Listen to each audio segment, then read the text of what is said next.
ሰላም ጤና ይስጥልን በመላው ዓለም የምትገኙ የተወደዳችሁ የሮሃ ቲቪ ተከታታዮች የካቲት 21 2018 ዓ.ም የረፋድ ዜናዎችን ይዘንላችሁ ቀርበናል። የፋኖ ጦር በሰሜን ምስራቅና ደቡብ ቀጠና በፈጸማቸው ጥቃቶች ወሳኝ ድል ማስመዝገቡን ገልጿል። ከወልዲያ እስከ ደባርቅ ከባድ ኦፕሬሽኖች ተካሂደዋል። የፋኖ ጦር በሸዋ የኦሮሚያ ክልል አዋሳኝም እርምጃ ወስዷል። ጭፍጨፋው በቀጠለበት ምስራቅ አርሲ 21 ኦርቶዶክሳውያን መገደላቸውን የሀገረ ስብከቱ ሊቀ ጳጳስ አረጋግጠዋል። ከአካባቢው የድረሱልን ጥሪው ቀጥሏል። ኮሎኔል ደመቀ ዘውዱ በወልቃይትና ራያ የፍርድ ቤት ክርክር ላይ ከነጌታቸው ረዳ ጋር ለመሳተፍ አቤቱታ ማቅረባቸው ተሰምቷል። እስራኤል በኢራን ላይ ጥቃት በመክፈት ሰሞኑን ሲፈራ የነበረውን ጦርነት ጀምራለች። የዓለም አይን ሁሉ ወደዚህ ጦርነት ዞሯል። የአስቸኳይ ጊዜ አዋጅ ታውጇል። ውድ አድማጭ ተመልካቾቻችን አብራችሁን ልትቆዩ ከፈቀዳችሁ እነዚህ መረጃዎች በዝርዝር የምናሰማችሁ ይሆናል። የሮሃ ቲቪ ወቅታዊና ሀቀኛ መረጃዎች እንዲደርሷችሁ ቻናሉን ሰብስክራይብ፣ ላይክ እና ሼር በማድረግ አሁኑኑ ቤተሰብ ይሁኑ። የፋኖ ጦር በሰሜን ምስራቅና ደቡብ ቀጠና በፈጸማቸው ጥቃቶች ወሳኝ ድል ማስመዝገቡን ገለጸ። የሚኒሊክ እዝ አሃዶች በጥምረት ስሪንቃ ከተማ ዙሪያ ድል ማስመዝገባቸውን የአማራ ፋኖ ብሔራዊ ንቅናቄ ሚኒሊክ እዝ አስታውቋል። አፋብን ሚኒሊክ እዝ ልጅ ኢያሱ ኮር 24ኛ ክፍለ ጦርና ምስራቅ አማራ ኮር 1 ባለሽርጡ ክፍለ ጦር በጋራ በመሆን በሀብሩ ወረዳ በስሪንቃ ከተማ ከወልዲያ ለማጥቃት የተንቀሳቀሰውን የአገዛዙን 46ኛ ክፍለ ጦር የጠላት ኃይል ድባቅ በመምታት ድል ማስመዝገባቸውን እዙ አስረድቷል። የአብይ ጦር ወደ ስሪንቃ ከተማ በመግባት ለማጥቃት እንቅስቃሴ ቢያደርግም ከወደ መርጦ ሚካኤል አቅጣጫ በሞላ ጊዮርጊስ በኩል ባለሽርጡ ክፍለ ጦር የተጠና ኦፕሬሽን ያካሄዱ ሲሆን በስተቀኝ አቅጣጫ አሰላለፋቸውን በማስተካከል የአብይን ወንበር አስጠባቂ ኃይል አይቀጡ ቅጣት በመቅጣት ታላቅ ጀብድ ፈጽመው ድል አስመዝግበዋል። ለማጥቃት የመጣው ያገዛዙ ኃይል የደረሰበት የመልሶ ማጥቃት ጠንካራ ምት ሙትና ቁስለኛውን ሳያነሳ ወደ መጣበት ወልዲያ እግሬ አውጪኝ ብሎ መሸሹንም የአማራ ፋኖ ብሔራዊ ንቅናቄ ሚኒሊክ እዝ አሳውቋል። ይህ በእንዲህ እንዳለ አፋብን ደቡብ አማራ ቀጠና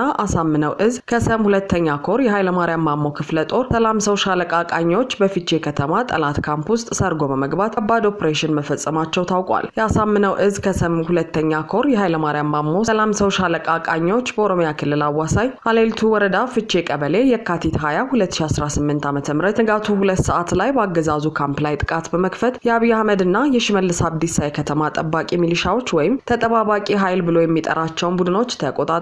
በላይነ ለማና ወርቃዬ ደመቀ የተባሉ ሁለት ሚሊሻዎችን ጨምሮ የአካባቢውን ነዋሪ አመታት ሲያውኩ የቆዩ ኃይሎችን በደፈጣ በመያዝ አሊያም በመማረክ ኦፕሬሽን መካሄዱ ተገልጿል። አፋብን ደቡብ አማራ ቀጠና አሳምነው እዝ ከሰም 2ኛ ኮር ህዝብ ግንኙነት መምሪያ ኦፕሬሽኑ የፋኖ ቃኞች የአማራ ክልል ተብሎ ከተሰመረው ባሻገር በሸዋ አካባቢዎች የሚፈልጋቸውን ኦፕሬሽኖች እንደሚፈጽም ማሳያ መሆኑን ገልጿል። በሰሜን ቀጠና ደግሞ ጎንደር የበጋሻው ክፍለ ጦር ሁለት ብርጌዶች ሁለት ከተሞች ላይ የነበረ የአገዛዙን ወታደር እርምጃ ሲወስዱበት ማድራቸው ተነግሯል። የአማራ ፋኖ ብሔራዊ ንቅናቄ ሰሜን አማራ ቀጠና በላይ ዘለቀ እዝ ዳግማዊ ቴዎድሮስ ኮር አካል የሆነው የጎንደር የበጋሻው ክፍለ ጦር አሃድ የሆኑት አጥናፉ ብርጌድና ይታየው ብርጌድ በወሰዱት እርምጃ በአገዛዙ ላይ ከፍተኛ ኪሳራ ማድረስ መቻሉ ተመላክቷል። የጎንደር የበጋሻው ክፍለ ጦር ህዝብ ግንኙነት ኃላፊ አርበኛ ታድሎ ደሴ ወይም ካስትሮ ባደረሰው መረጃ በወርቅ ደሞና በገደብዬ ከተሞች ሰፍሮ የነበረውን የአገዛዙን ቅጥረኛ ኃይል ከፍተኛ ጥቃት ከፍተዋል ያለ ሲሆን የሁለቱ ብርጌድ ተዋጊዎች ከቀኑ 10 ሰዓት ጀምሮ ወደ ከተሞቹ ዘልቀው በመግባት በየቦታው ሲንቀሳቀስ የነበረን ጥምር ጦር ሙትና ቁስለኛ ማድረጋቸውን አስረድተዋል። የጎንደር የበጋሻው ክፍለ ጦር ጀግኖች እንደተለመደው የብርሃኑ ጁላን ጦር ምሽቱን እንደ እሳት ራት ሲለበልቡት አድረዋል ያለው ኃላፊው በአውደ ውጊያ ላይ የተገኙ ድሎች ከ15 በላይ የብልጽግና ጦር ሲደመሰስ ከ12 በላይ የሆኑት ቆስሏል ብሏል። 3 ያገዛዙ ወታደሮች የተማረኩ ሲሆን በርካታ የግልና የቡድን ጦር መሳሪያዎች ከነተተኳሽ ገቢ መሆናቸውንም ክፍለ ጦሩ አስታውቋል። በፋኖ ጦር እርምጃ የተደናገጡ የአገዛዙ ካድሬዎች የፋኖ ኃይል ሌላ ከተማ ሊቆጣጠር ይችላል በማለት የጸጥታ መዋቅራቸውን ከአምባ ጊዮርጊስ እስከ ደባርቅ ድረስ ሲያሰባስቡ ማደራቸውንም መረጃቸው አክሏል።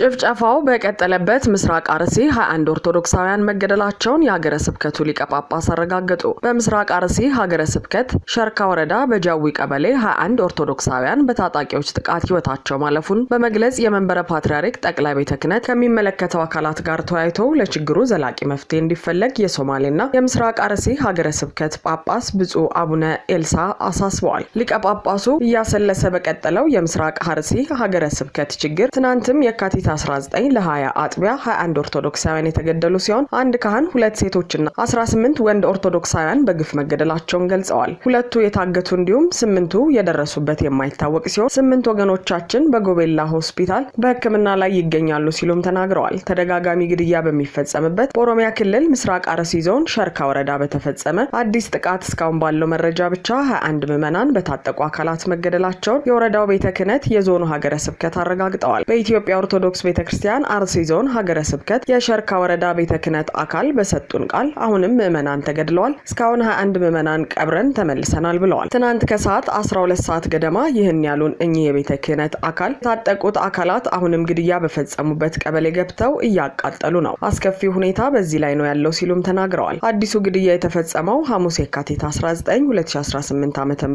ጀምሮ መሆኑን ጠቅሰው የታጠቁት አካላትን አሁን እኔ ለሚዲያ በማወራበት ሰዓት ለማጥቃት ተመልሰው እዚያው ቀበሌ ገብተዋል፣ እየገደሉ ነው ሲሉ የሁኔታውን አስከፊነት ገልጸውታል። አመራሩ አዲሱ ግድያ የተፈጸመበት ቀበሌ በሸርካ ወረዳ ጃዌ ዋጩ እንደሚባል የገለጹ ሲሆን አካባቢው አሁንም ከፍተኛ የስጋት ቀጠና ላይ በመሆኑ ሰሚ ካለ ትኩረት እንዲሰጥም የሚያሳስቡ መረጃዎችም ከስፍራው እየወጡ ይገኛሉ። የሶማሌና ምስራቅ አርሲ አህጉረ ስብከት ሊቀ ጳጳስ ብፁዕ አቡነ ኤልሳ በበኩላቸው 2 ምዕመናን መታፈናቸውና 8ቱ የት እንደደረሱ እንደማይታወቅ በመግለጽ የአርሲ ዞን ሀገረ ስብከትን ሀሳብ ተጋርተው የልጆቻችን ሞት የእኛም ሞት ነው በማለት ለቤተሰቦቻቸው መጽናናትን ተመኝተዋል። በከንቱ ስለምን ይገድሉናል? የሚመለከተው አካል ለጉዳዩ ትኩረት ሰጥቶ ተጨማሪ የሰው ነፍስ እንዳይጠፋ የመከላከሉ ስራ ሊሰራ ይገባል ሲሉም ሊቀ ጳጳሱ አሳስበዋል።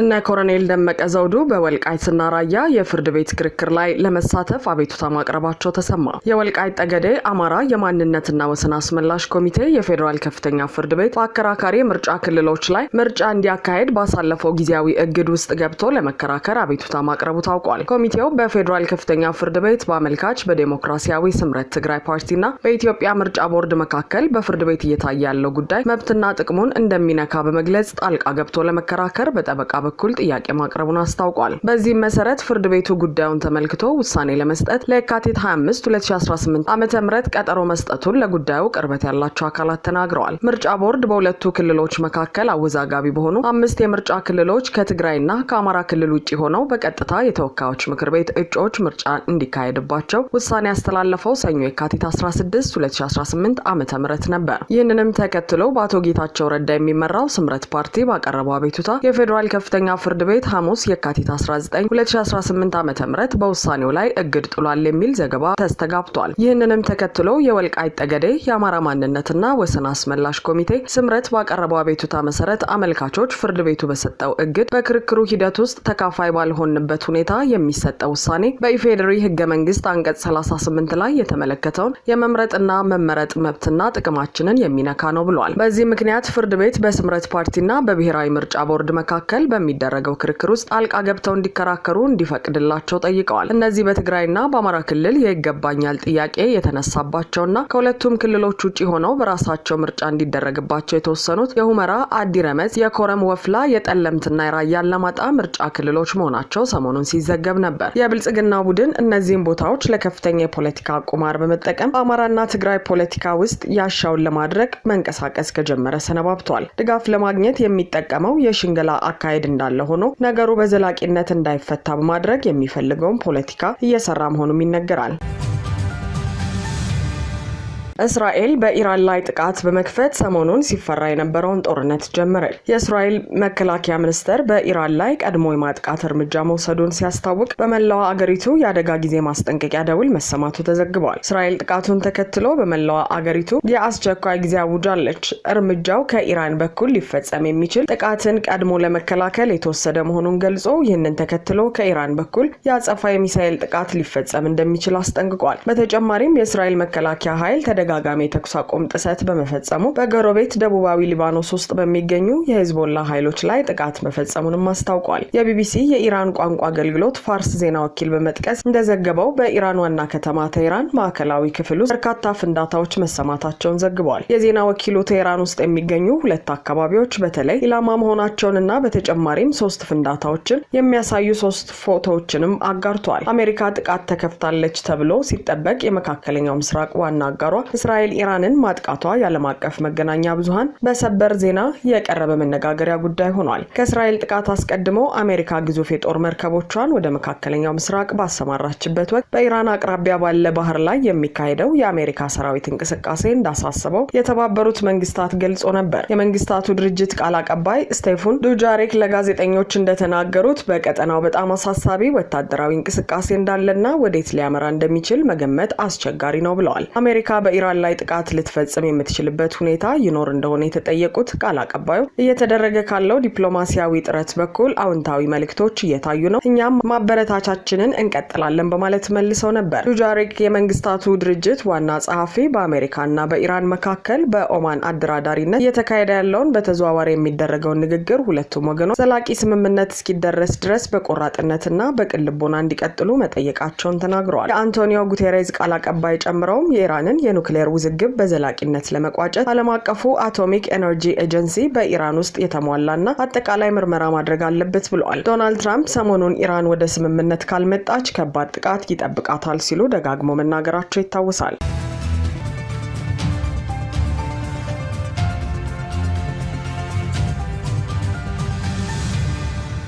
አድማጭ ተመልካቾቻችን የሰዓቱ የሮሃ ቲቪ ዜናዎች የተከታተላችኋቸውን ይመስሉ ነበር። አብራችሁን ስለነበራችሁ ከልብ እናመሰግናለን። ሰላም።